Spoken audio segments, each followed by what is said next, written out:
ناظرین، corona cases ایک دفعہ پھر بہت تیزی سے پھیل رہے ہیں۔ 9 ماہ کے بعد ایک دن میں سب سے زیادہ کورونا کیسز رپورٹ ہوئے ہیں اور اسد عمر صاحب نے خبردار کیا ہے کہ سخت فیصلے لینے پڑ سکتے ہیں۔ لغاری صاحب، آپ دیکھ رہے ہیں کہ کورونا کیسز کتنی تیزی سے بڑھ رہے ہیں، تو کیا سخت فیصلے کرنے کی واقعی ضرورت ہے؟ بالکل ہے، ایسا ہے کہ اب آپ کو یقینی بنانا ہے کہ لوگ ایس او پی کو فالو کر رہے ہیں یا نہیں کر رہے ہیں، اور اس کے بعد اس کی کارروائی بھی ہونی چاہیے۔ کارروائی ہوتی ہے تو پھر لوگوں کو پتہ چلتا ہے کہ یعنی حکومت سنجیدہ ہے۔ اگر حکومت کی سنجیدگی کو ظاہر کرنا ہے تو جو لوگ ایس او پی کی خلاف ورزی کریں، آپ ان کے خلاف کارروائی کریں، اور کوئی دوسرا راستہ نہیں ہے۔ لوگوں کو اب ایک صورتحال یہ ہے کہ آپ کیا بند کر دیں نظام زندگی کو، تو آپ پچھلے سال یہ کر چکے ہیں اور اس سارے پروسیس سے گزر بھی چکے ہیں۔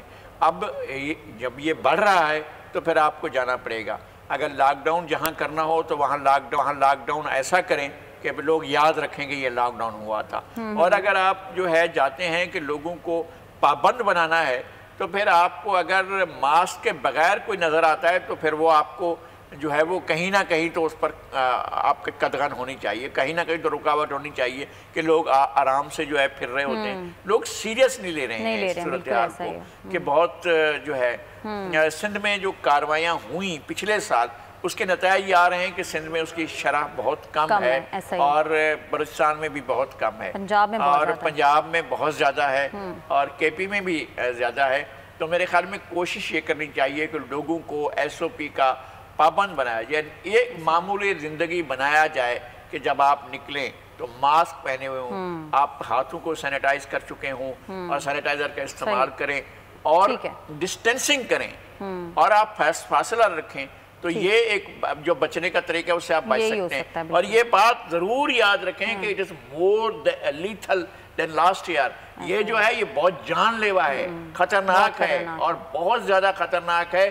یہ جو وائرس آیا ہے اس کے اندر زیادہ امکان ہے کہ جو اس کے اندر مبتلا ہو، خدا نہ خواستہ، تو اس کی زندگی کو خطرات زیادہ لاحق ہو سکتے ہیں، تو اس پر ضرور خیال کرنا۔ بالکل۔ سوشل میڈیا پر 2 پاکستانی خواتین کے نام، ان کی تصاویر بہت زیادہ شیئر کی جا رہی ہیں۔ دونوں نے اپنے اپنے شعبوں میں انمٹ نقوش چھوڑے ہیں۔ براڈ کاسٹر ایک تو کنول نصیر اور ڈرامہ نگار حسینہ معین، دونوں کی کل ایک ہی دن میں وفات ہوئی۔ بہت ہی افسوسناک سانحہ ہے، صدمہ ہے آرٹ کی دنیا کے لیے، ٹی وی کی دنیا کے لیے۔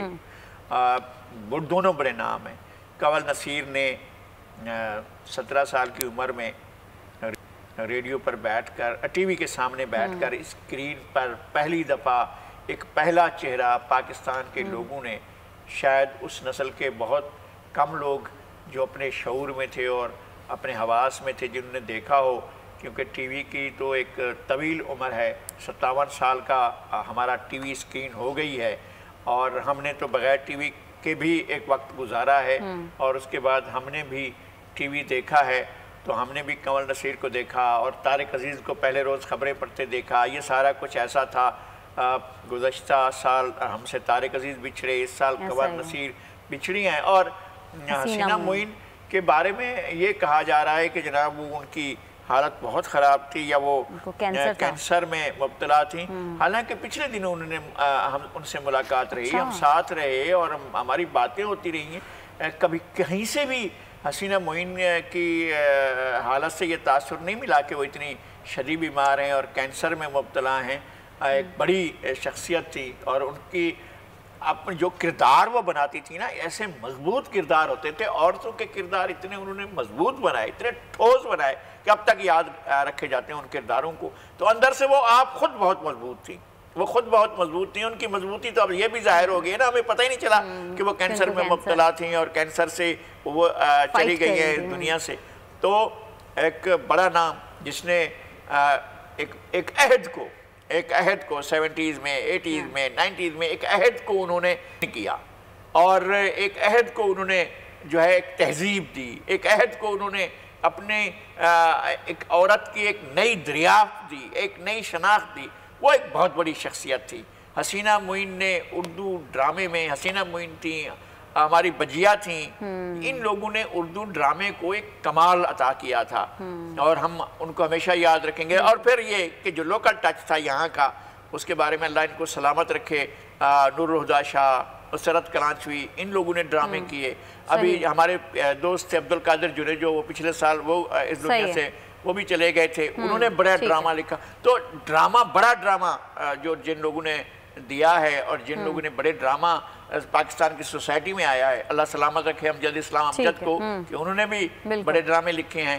تو یہ ایک زمانہ، ایک عہد تھا جو اب تمام ڈرامے کا. بالکل. اچھا لگائی صاحب، کراچی لٹریچر فیسٹیول کا آج دوسرا روز ہے. اس طرح کے جو فیسٹیولز ہیں ان کی کیا اہمیت ہوتی ہے؟ میرے خیال میں ان کی بڑی اہمیت ہے، اور اس طرح کے جو ادبی سیمینارز، مذاکرے، گفتگو، اور وہاں پر آپ جائیں تو کتابوں کے سٹارز، اور اگر گفتگو سنیں لوگوں کی وہاں پر، اس کا آغاز جو ہے وہ آصف فروخی نے اور امینہ سید نے مل کر کیا تھا، لیکن آصف فروخی نہیں ہیں اور وہ پچھلے سال ہی اس دنیا سے چلے گئے. آصف فروخی کو ہم بہت یاد کرتے ہیں، وہ ہمارے باکمال دوست تھے، وہ ادب کا ایک بڑا نام تھے اور انہوں نے بڑے کام کیے.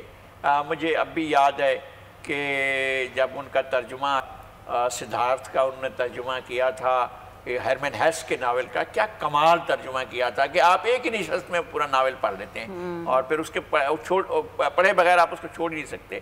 اس کمال کا انہوں نے بڑے کام کیے، اور بھی بہت بڑے کام تھے آصف فروخی کے. یہ جو کراچی لٹریری فیسٹیول ہے ہمیشہ یاد رکھا جائے گا اور اس کو اور اس کی جب بھی اس کا انعقاد ہوگا تو آصف فروخی کو کبھی بھی نہیں بلایا جائے گا. وہ بہت بڑی شخصیت. ٹھیک ہے، بہت شکریہ لغاری صاحب. سبسکرائب کریں اور بیل دبائیں تاکہ کوئی خبر رہ نہ جائے.